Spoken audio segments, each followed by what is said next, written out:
अस्सलाम वालेकुम व्यूअर्स, मेरा नाम है सलमान खालिद और कूल लाइन की इंडस्ट्री इन्फॉर्मेशन में आज हम बात करेंगे बजट पे। बजट के क्या आफ्टर इफेक्ट्स आने वाले हैं, आपके सोलर सिस्टम की प्राइसेस कहाँ चली जाएंगी और आपको जो परचेज डिसीजन लेने हैं अपने सोलर के लिए वो बजट से पहले या बजट के बाद लेने हैं। आपका सोलर सिस्टम जो आप अपने घर के लिए पसंद कर रहे हैं वो किस टाइप का होना चाहिए, कितने किलोवाट का सोलर सिस्टम आपके घर के लिए सूट करेगा और उसकी क्या कैपेसिटी होगी, कितने यूनिट जनरेट करेगा, वो सब कुछ इस वीडियो में है। वीडियो को एंड तक जरूर देखिएगा, अपने फ्रेंड्स एंड फैमिली के साथ शेयर जरूर कीजिएगा ताकि इस इंफॉर्मेशन से वो भी मुस्तफीद हो सकें। आपने अगर हमारा चैनल अभी तक सब्सक्राइब नहीं किया तो उसको काइंडली सब्सक्राइब जरूर कर लें, अपने फ्रेंड्स एंड फैमिली के साथ शेयर जरूर करें और वीडियो को एंड तक जरूर देखें। तो व्यूअर्स, जैसे कि मैंने आपको बताया कि आज हम बात करने वाले हैं सोलर सिस्टम्स की प्राइसेस पे बजट के बाद। तो budget is just around the corner और आपको जैसे कि पता है कि हमारी जो गवर्नमेंट है वो इस वक्त फुल फ्लेज सपोर्ट मोड में नज़र आ रही है रिन्यूएबल एनर्जी पे या अल्टरनेट मींस ऑफ एनर्जी में। तो वी आर वेरी होपफुल कि जी जो बजट में आपकी चीज़ें आने वाली हैं, ड्यूटीज़ एंड टैक्सेस और बाकी सारी चीज़ें, उनका इफ़ेक्ट हमारे सोलर प्रोडक्ट्स पे नहीं होगा। अब आपको जैसे बताता चलूँ, सोलर सिस्टम में हमारे पास जो की कंपोनेंट्स हैं उसमें आपको सोलर पैनल है, इन्वर्टर है, बैटरीज हैं, उसके स्ट्रक्चर हैं, उनकी केबलिंग है, उसकी कमीशनिंग, बाकी पार्ट्स हैं। तो इस सारे सिनेरियो में जितनी सारी चीज़ें हमारे पास अवेलेबल हैं, इसमें सिर्फ एक प्रोडक्ट ऐसी है जो कि हमारी ड्यूटी और टैक्सेस एग्जेम्प्टेड है, वो है हमारा सोलर पैनल।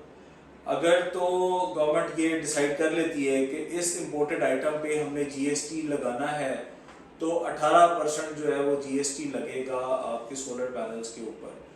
जीएसटी के साथ एडिशनल टैक्सेस भी कुल मिलाकर तकरीबन 24-25% पे आपकी प्राइस चली जाएगी। चली जाएगी का मतलब है कि अभी जो प्रोडक्ट लेट से आपको 100 रुपये की मिल रही है वो फिर 125 रुपये की मिलेगी अगर तो सोलर पैनल्स पे ड्यूटीज़ और टैक्सेस आयद हो जाते हैं। तो जो हमारे इन्वर्टर्स हैं वो ऑलरेडी जो है उन पे ड्यूटी लगी हुई है, आप उसके टैक्स पे करते हैं।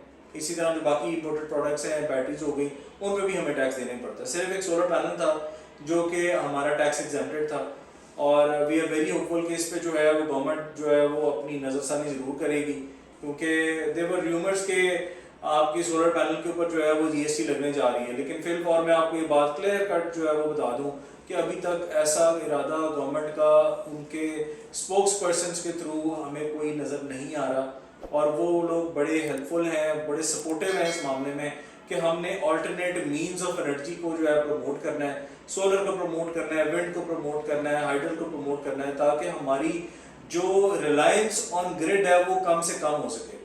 अब अगर हम कुछ ऐसे इंडिकेटर्स पे बात करें जो कि हमें ये फोर्स करती है ये सोचने पे कि जी गवर्नमेंट इस बजट में इको फ्रेंडली बजट लेकर आएगी और हमारे रिन्यूएबल इंडस्ट्री को सपोर्ट करेगी, तो उसमें एक हमें बड़ा की एविडेंट फैक्टर ये नज़र आता है कि आपकी जो रिटेल पॉलिसी थी, गवर्नमेंट ने जो अनाउंस किया कि आपकी जितने रिटेल डिविजन्स और मार्केट्स बाजार वगैरह 8 बजे बंद हुआ करेंगे टू कंजर्व एनर्जी।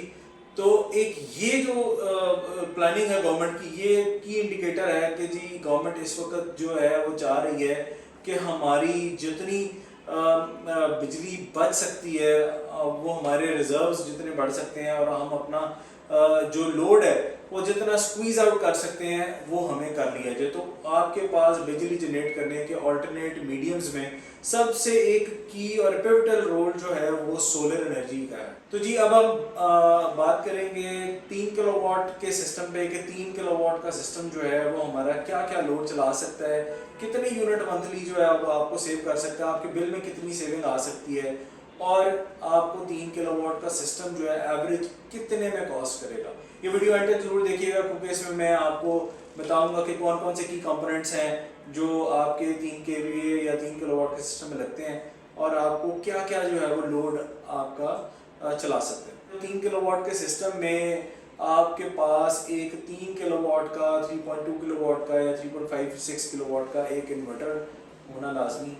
उस इन्वर्टर पे आप लोड क्या क्या रन कर सकते हैं, डिपेंड करता है कि आप अपने ऊपर पैनल के जो है कौन से लगा रहे हैं और कितनी क्वांटिटी में लगा रहे हैं। अभी जो नॉर्मल मार्केट में रनिंग या स्टैंडर्ड इंपोर्ट की आइटम है वो है 545, 550, 555 वाट का सोलर पैनल तो अगर हम इन्वर्टर की स्पेसिफिकेशन को देखते हुए बात करें, 3 किलोवाट का जो नॉर्मल एवरेज इन्वर्टर है वो अब आपके पास मौजूद है हाई वोल्टेज में। हाई वोल्टेज का मतलब है कि उसके जो VDCs हैं, जो सोलर पैनल की वोल्ट आप उसको दे सकते हैं, वो अप टू 500 वोल्ट होते हैं, जिसकी वजह से आप इन्वर्टर को विद बैटरी और विदाउट बैटरी भी ऑपरेशन के थ्रू चला सकते हैं। अब आपने अपना सिस्टम जो है वो डिज़ाइन कैसे करना है, या आपको कैसे पता चलेगा कि कितना लोड हो तो आपने कितने पैनल लगाने हैं।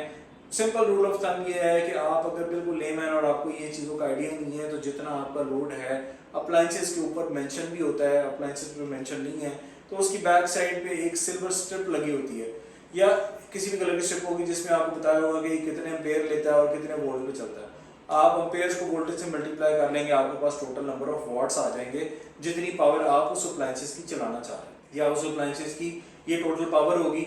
वो आपने देखना है कि टोटल नंबर ऑफ आपकी अप्लाइंसेस कितनी है, उसके अकॉर्डिंगली आपने अपना सिस्टम डिज़ाइन करना है। लेट्स से मैं एक जनरल बात करता हूँ कि आम एवरेज हाउस होल्ड के अंदर एक इन्वर्टर AC 1.5 टन का, 2-3 पंखे और कोई 4-5 लाइटें आपकी जो है वो चलनी है। तो इन्वर्टर AC 1.5 टन का अगर हो तो ऑन एन एवरेज को 1200 से 1300 वाट वो कंज्यूम करता है। आप ऑन एन एवरेज 70 से 80 वाट का आपका एक पंखा है, और आपका इसी तरह से 15-20 वाट का आपका एक एनर्जी सेवर जो है वो होता है। ये टोटल लोड अकोमोडेट करूँ तो समवेयर अराउंड 1400-1500 वाट का, 1600 वाट का आपका लोड बन रहा है। इस लोड को चलाने के लिए आपको मिनिमम जो है वो 3000 से 3500 वाट के सोलर पैनल रिक्वायर्ड है।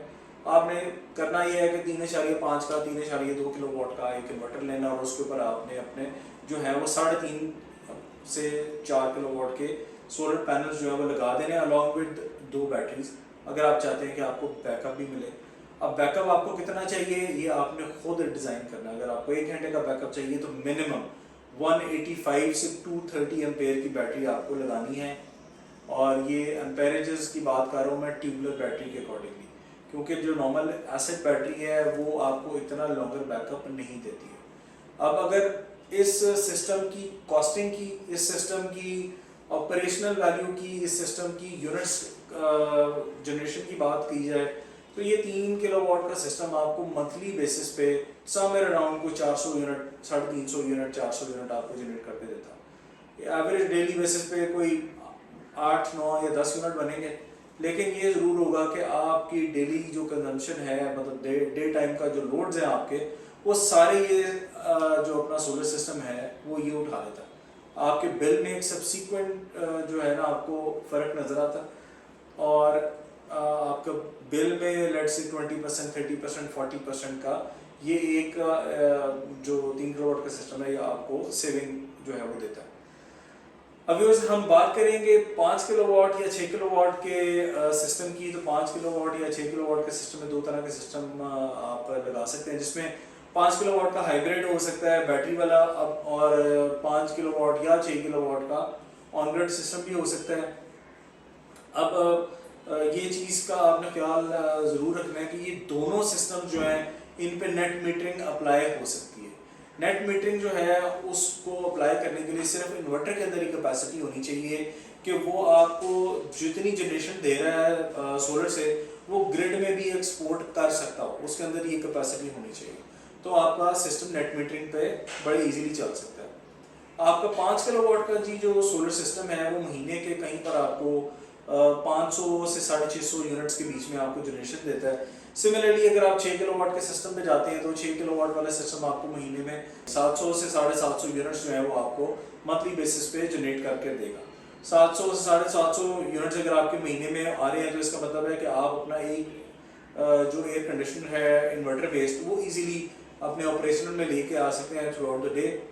और इसी तरह अगर व्यूअर्स हम बात करते हैं 10 किलोवाट के ऑन ग्रिड सिस्टम की या 10 किलोवाट के हाइब्रिड सिस्टम की, तो ये आपने खुद पिक एंड चूज करना है कि आपकी एक्चुअल रिक्वायरमेंट क्या है। आपको लोड पे बैकअप भी चाहिए या लोड शेडिंग के दौरान आपका यूपीएस से ही गुजारा हो जाता है। तो ये चीज़ें जो है ये पिक एंड चूज करने वाला मैकेनिज्म है। आपको अपने इलाके में या अपनी ज़रूरत के मुताबिक जो है ये दोनों सिस्टम टाइप्स में से कोई एक टाइप जो है चूज़ आपने करनी है। जब भी सिस्टम आप लगवाएं सबसे इंपॉर्टेंट की चीज़ ये है कि आप सिस्टम को नेट मीटरिंग पर ज़रूर लेकर जाएं। नेट मीटरिंग की मिनिमम रिक्वायरमेंट 5 किलोवाट का सिस्टम है। आपने नेट मीटरिंग जब भी करवानी हो तो मिनिमम 5 किलोवाट का सिस्टम जो अपने जेब में प्लान करें और फिर उसको नेट मीटरिंग पर लेकर जाएं। जो 5 किलोवाट की एवरेज सिस्टम की प्राइस है वो तकरीबन को 9 लाख से लेकर 11 लाख रुपए के अंदर वेरी करती है, जो कि आपके काफ़ी सारी चीज़ों पे डिपेंडेंट है, जिसमें आपका इन्वर्टर का ब्रांड आ जाता है, इन्वर्टर की प्राइसिंग आ जाती है, पैनल की ब्रांड, पैनल की प्राइसिंग, स्ट्रक्चर टाइप और आपकी बैटरी की जो है टाइप, वो भी इसमें बड़ा की रोल प्ले करती है इसकी सिस्टम की प्राइसिंग में। अब हम जिस तरह बात कर रहे थे 10 किलोवाट के सिस्टम की, तो 10 किलोवाट का सिस्टम जो है वो आपको कहीं पर भी जो है वो 15 लाख से लेकर 17 लाख रुपए के बीच में कॉस्ट करेगा, जो कि ऑन ग्रिड सिस्टम होगा। वापडा को या आपकी जो भी है एनर्जी इलेक्ट्रिसिटी प्रोवाइडर है उसको ग्रिड फीडिंग भी करेगा और आपका सिस्टम जो है वो एक ऑन ग्रिड बेसिस पे चल रहा होगा। अगर आपको इसी में एक हाइब्रिड सिस्टम चाहिए जो बैटरी बैकअप के साथ हो, तो वो वाला सिस्टम आपको कहीं पर भी जो है वो 20 लाख रुपए के प्लस माइनस में कॉस्ट करेगा। माइंड यू ये सिस्टम भी नेट मीटरिंग पे जा सकता है, ये नेट मीटरिंग भी कर सकता है और आपके घर के लोड्स को भी पूरा कर सकता है। आपको in case of absence of the grid आपको ये पावर सप्लाई बैकअप भी दे सकता है। तो देन अगेन फिर आपको मैं बता रहा हूँ, आपने अगर सिस्टम अपना चूज़ करना है तो अपने इलाके और अपने ज़रूरत के मुताबिक चूज़ करना है। ऑन ग्रिड में जैसे ही आपका ग्रिड बंद होता है, आपकी लाइट चली जाती है, ये सिस्टम भी बंद हो जाता है। हाइब्रिड सिस्टम में आपकी अगर लाइट आ रही है या लाइट चली भी जाती है तो वो सिस्टम जो है वो आपका चलता रहता है, क्योंकि उसके बैकअप सपोर्ट के लिए आपके पास बैटरीज लगी होती है।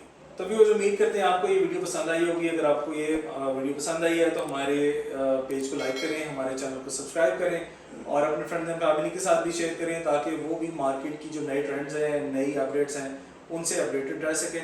हम आपसे मिलेंगे अगली वीडियो में। अंटिल द नेक्स्ट वीडियो, अल्लाह हाफिज़।